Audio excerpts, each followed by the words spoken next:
En 2013, Sony lançait son Xperia Z avec son tout nouveau design alors, le Omnibalance. C'était très bien à l'époque, mais ils l'ont un peu utilisé trop souvent jusqu'en 2017, où beaucoup de critiques envers les téléphones de Sony pointaient vers ce design vraiment vieillissant.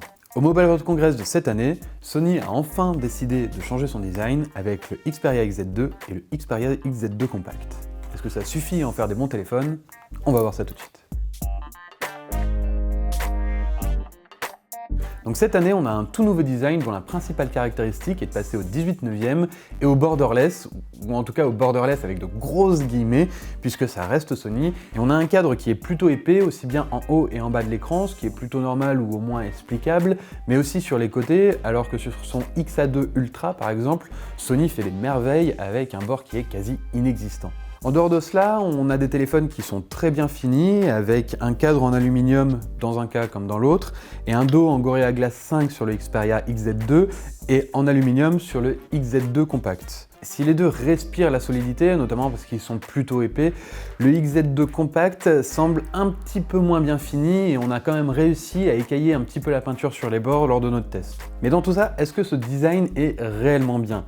Alors, ça va être une question de goût pour beaucoup, mais personnellement, je le trouve déjà beaucoup trop lourd, beaucoup trop épais. Il faut noter que le XZ2 Compact, c'est quasiment 200 grammes, autant qu'un Galaxy Note 8.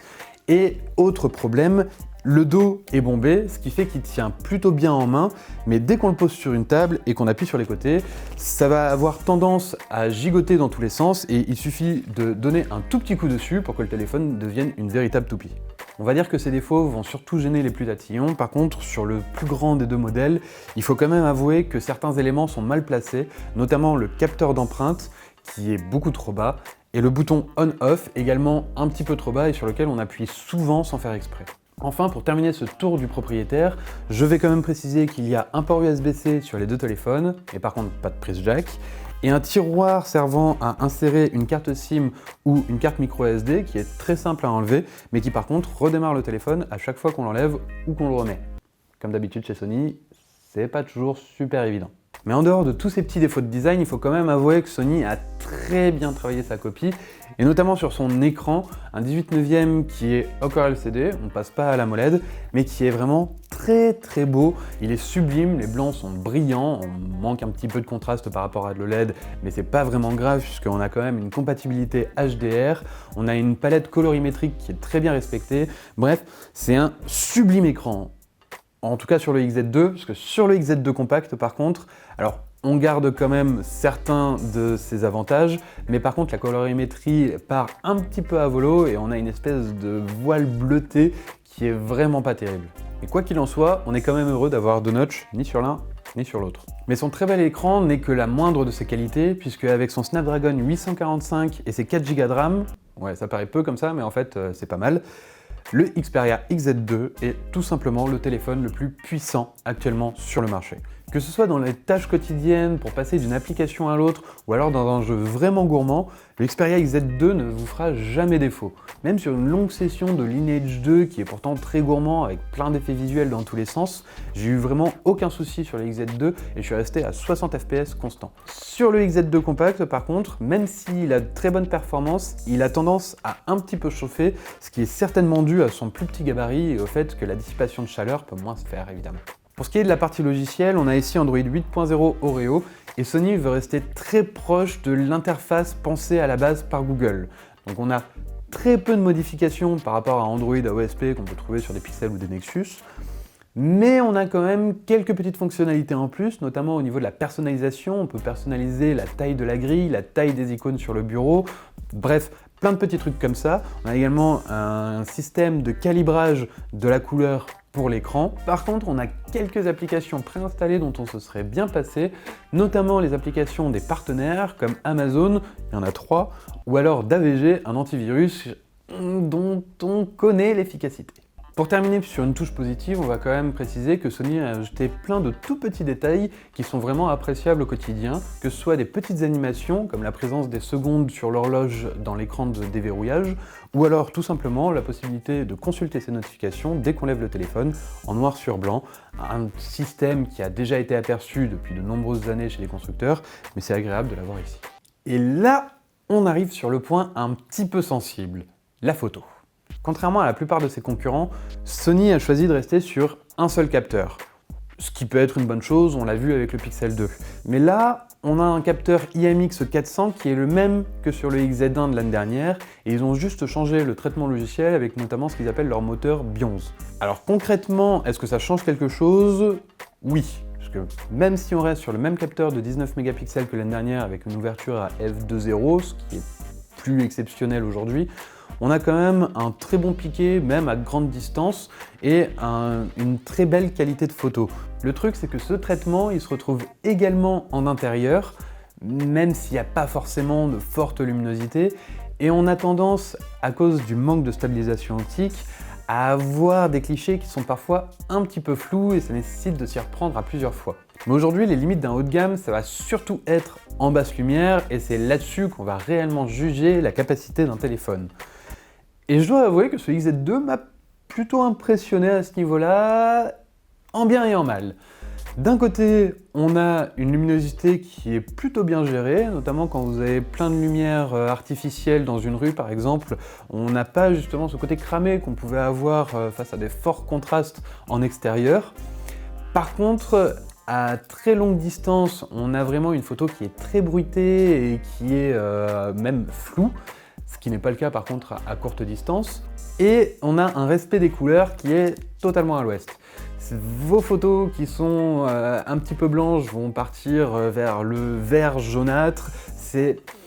Il manque quelque chose et du coup, quand on sait qu'aujourd'hui, on a quand même des flagships comme le Galaxy S9 ou le P20 Pro qui sont super à ce niveau-là, c'est un petit peu dommage pour Sony de ne pas réussir à mettre la barre un petit peu plus haut. Pour ce qui est de la vidéo, il y a également beaucoup à dire puisque les XZ2 sont les premiers à pouvoir filmer en 4K HDR. Alors qu'est-ce que ça donne en réalité? On a des contrastes qui sont très poussés, ça peut être beau dans certaines situations, mais ça fait vraiment surréaliste dans la plupart des cas. Et on est en 24 fps, donc ça donne un petit effet cinéma limite saccadé, et le résultat est vraiment pas top. En 4K tout court, on est à 30 fps, là tout de suite c'est beaucoup mieux. Par contre, on sent que la stabilisation est pas encore au top du top, comme c'est le cas sur la plupart des smartphones. On préférera du coup plutôt du Full HD où on aura du 60 fps et une meilleure stabilisation. Enfin, Sony propose deux modes slow motion, le premier à 960 images par seconde, ce qui est beaucoup trop en général puisque l'image va être ralentie excessivement sur une très courte période, ça va réduire la luminosité de l'image et au final on va l'utiliser uniquement dans quelques situations bien précises comme lorsque vous voulez regarder un ballon éclater. Vous filmez souvent un ballon qui éclate, vous? Moi non. Et enfin, le deuxième mode slow motion, c'est du 120 images par seconde. Par contre, il est assez peu pratique à utiliser et il faut aller vraiment le chercher au fin fond des menus du téléphone. Pour dire vrai, je m'en suis aperçu à peu près le dernier jour du test. Enfin, un autre point où ce que Sony a beaucoup travaillé, c'est tout ce qui est effet sonore. Déjà, on a deux haut-parleurs en façade. Le premier qui est le haut-parleur d'écoute et un haut-parleur sur le bas du téléphone qu'on peut vraiment pas boucher quand on tient le téléphone fermement à l'horizontale. Petit détail qui est très intéressant, c'est que contrairement à tous les concurrents qui utilisent le même principe, le haut-parleur d'écoute n'est pas plus faible que le second haut-parleur, ce qui est vraiment étonnant. J'ai rien d'autre à dire en fait. Ce qui est vraiment étonnant. Ce qui est vraiment étonnant. On a un son qui est de très bonne qualité et qui va juste peut-être manquer un poil de basse, mais ça, Sony y a pensé et a rajouté un système de vibration dynamique justement pour renforcer l'immersion dans les vidéos. Alors comment fonctionne ce principe?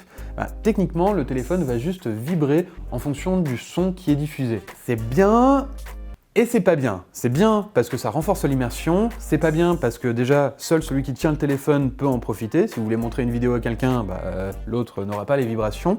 Et on a un petit problème, c'est que si vous écoutez par exemple Spotify ou Google Play Music, vous avez des vibrations Mais si vous gardez l'application en tâche de fond et qu'à côté vous utilisez autre chose comme Facebook ou Twitter par exemple, vous allez avoir des lags dans l'application et ça c'est vraiment pas cool. Et enfin je terminerai cette partie en rappelant qu'il n'y a pas de prise jack, par contre un petit adaptateur est fourni avec le téléphone et le son qui sort du port USB avec l'adaptateur est vraiment excellent.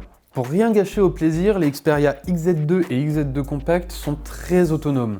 Si quand on pousse un petit peu l'utilisation, ils se vident assez rapidement, notamment parce que c'est des écrans LCD et pas AMOLED qui eux sont moins gourmands, on a quand même des téléphones qui peuvent facilement tenir 5 à 6 heures avec l'écran allumé dans la journée, ce qui fait qu'on l'utilise facilement pendant 2 jours sans avoir à le recharger. C'est d'ailleurs une bonne chose puisque dans la version qu'on a eue en tout cas, il n'y avait pas de chargeur rapide et il fallait plus de 2 heures pour recharger l'un ou l'autre des téléphones. Et donc pour conclure, je dirais que les Xperia XZ2 sont certainement les téléphones que j'ai eu le plus de mal à noter de toute ma carrière. Pris indépendamment, il y a plein d'éléments de ces téléphones qui sont super, mais l'expérience globale est quand même relativement décevante et il y a des petits défauts ci et là qui sont semble toutes assez minimes, mais qui, mis bout à bout, sont finalement en fait très désagréables à l'utilisation. Et quand on voit ce que peut faire Samsung avec le Galaxy S9 ou alors Huawei avec le P20 Pro, on se dit que le Xperia XZ2 est un très bon téléphone, mais qu'il est sorti un tout petit peu trop tard. Dans tous les cas, si vous voulez quand même les acheter, vous pourrez les retrouver dès à présent à 600 € pour le compact ou 800 € pour le grand format. Dans tous les cas, je vous souhaite une excellente journée et nous, on se retrouve très bientôt sur Frandroid.